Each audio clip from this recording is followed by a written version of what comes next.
예수님의 이름으로 기도 올리옵나이다. 아멘. 우리가 이제 계속해서 이스라엘 역사를 살펴보고 있는데요. 이스라엘 역사를 볼 때 딱 두 가지 큰 사건 중심으로 기억하면 쉽게 떠올릴 수 있습니다. 이해할 수 있습니다. 하나는 솔로몬 죽은 이후 나라가 두 동강된 분열 왕국의 역사, 그리고 또 하나는 멸망한 다음에 바벨론 포로로 끌려가서 70년 만에 돌아오고 난 직후에 포로 오기 후의 역사, 이렇게 딱 두 개로 나눠집니다. 중간에는 70년간은 그 기간으로 볼 때 짧은 기간이기 때문에 앞에 분열왕국 역사는 500년, 그 다음에 포로에서 돌아와서 예수님이 오실 때까지 한 400년 정도. 그래서 딱 두 가지 역사를 머리에서 염두해 두시면 이스라엘 역사를 그렇게 어렵게 이해하지 않고 쉽게 이해할 수 있을 것입니다. 오늘 우리가 살피게 될 에스라를 포함해서 역대기하고 느헤미야, 그 다음에 선지자로는 학개, 그 다음에 말라기, 그 다음에 스가랴, 이렇게 해서 같은 동시대 사람들입니다. 그러니까 포로에서 고토로 돌아와서 활동했던 세 6개의 책이 역대기, 에스라, 느헤미야, 그 다음에 학개, 스가랴, 말라기, 모두 다 동시대 배경을 갖고 있습니다. 우리가 지난주 3주에 걸쳐 살펴보았던 역대기는 아담의 족보로부터 시작을 해서 고레스 왕이 유대인들을 본격적으로 이제 본국으로 가도 좋다는 칙령을 발표하는 장면으로 역대기가 끝났습니다. 근데 오늘 우리가 살펴볼 에스라는 1장에 보면 고레스가 칙령을 발표한 직후부터 시작을 합니다. 그래서 역대기에서 에스라로 넘어갈 때 연속성이 있습니다. 그러나 그럼에도 불구하고 이 둘의 내용에서 다루는 시점은 다릅니다.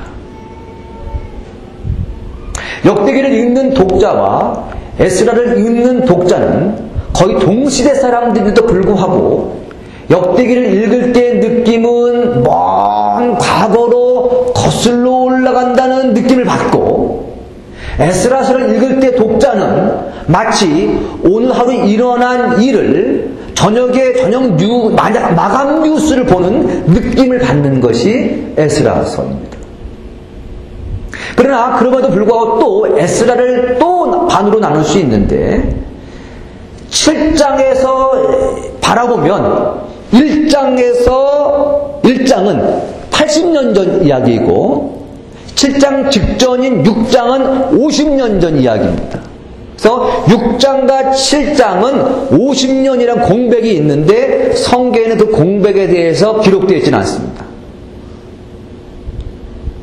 어쨌든 6장과 7장의 시점은 80년 차이가 있습니다. 그렇다면 왜 이렇게 나누었는가입니다. 왜 나누었는가? 에스라서의 중요 인물은 에스라인데 에스라라고 하는 인물이 등장한 것이 7장 이후이기 때문입니다. 오늘 성경이 에스라입니다. 그럼 에스라가 메인 캐릭터입니다. 근데 에스라는 7장부터 나와요. 그렇다면 앞에 1장부터 6장까지는 에스라가 등장할 수밖에 없었던 배경을 제공해주고 있는 기능을 하고 있습니다. 그리고 그 배경은 오늘 우리가 들어야 할 핵심이기도 합니다. 그것이 무엇이겠습니까?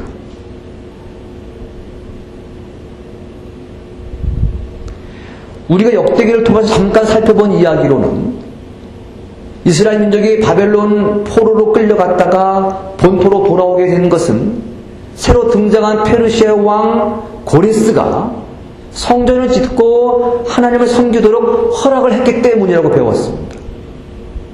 그래서 그들은 고토로 돌아와서 폐허가 된 옛 성전터에 비록 솔로몬 성전과는 비교할 수 없을 만큼 초라했지만 성전을 완공할 수 있었고 꺼져 있었던 제단의 불을 다시 지필 수 있었고 제사법을 다시 회복할 수 있었게 되었습니다. 그러나 그것으로 그들의 삶이 온전히 회복된 것이 아니었습니다. 하나님께 드리는 제사만 갖고는 삶의 중심을 바로잡을 수 없었다는 얘기입니다. 그들은 그러한 상태로 50년을 지내야만 했습니다. 과연 그들에게 성전에서 드리는 제사가 아닌 반드시 있어야 할 것은 무엇이었겠습니까? 이것은 저와 여러분들에게 필요한 질문입니다. 저와 여러분들이 오늘 이렇게 예배드리고 갔으면 이것으로 하나님과 맺어야 할 모든 관계는 더 이상 다른 무엇이 필요 없다고 생각하십니까?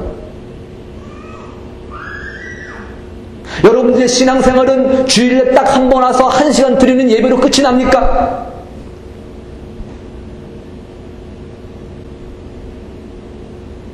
이스라엘 백성이 고향으로 보내신 목적이 오직 성전 짓는 일 하나였다면 성전이 완공된 마당에 왜 에스라서는 6장에서 끝이 나지 않았을까요?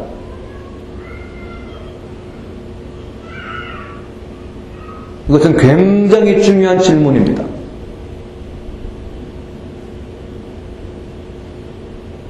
그 대답을 사도 바울을 통해서 한번 이렇게 대답할 수 있을 겁니다.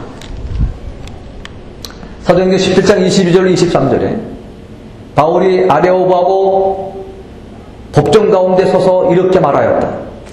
아테네 시민 여러분, 내가 보기에 여러분은 모든 면에서 종교심이 많습니다.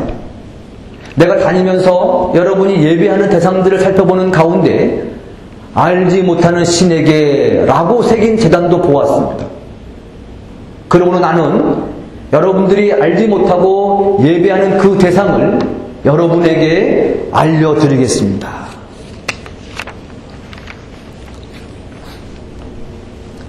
만약 우리가 섬기고 있는 대상이, 우리가 예배하고 있는 대상이 누구신지에 대해서 알지 못한다면 우리는 이 당시 아테네 사람들처럼 모든 면에서 종교심이 많기 때문에 이것저것 막 갖다 놓고 신이라고 섬기는 이방 종교와 하나도 다를 바가 없습니다.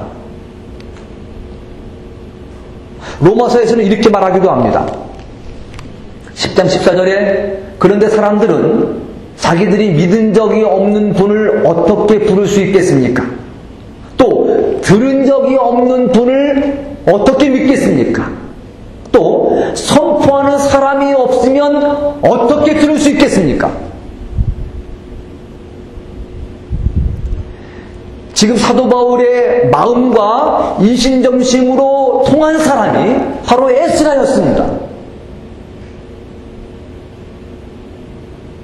사도 바울의 두 서신서 로마서와 사도 바울의 행적인 사도행전에 왜 사도 바울이 필요했는가? 왜 예배 드리는 것으로는 안 되는가에 대해서 오늘 7장부터 에스라가 서에서 잘 설명해 주고 있습니다. 우선 그의 이력서를 보겠습니다. 이력서를 보면 에스라는 7장 5절을 보면 에스라는 아론의 16대 손입니다. 그러니까 에스라가 위로 16대만 거슬러 올라가면 대제사장 아론이 있습니다. 그 사람은, 에스라는 대제사장 가문에 속한 사람입니다. 그리고 6절에 보면 이스라엘이 멸망을 당한 후에 더 이상 성전이 없어졌기 때문에 제사를 드릴 수 없게 되니까 그는 바벨론에서 오늘날 식으로 표현을 하면 전공을 바꿉니다. 그의 전공은 율법을 연구하는 학자였습니다. 오늘날로 말하면 PhD입니다. PhD가 아니라 Theology of Doctrine. PhD.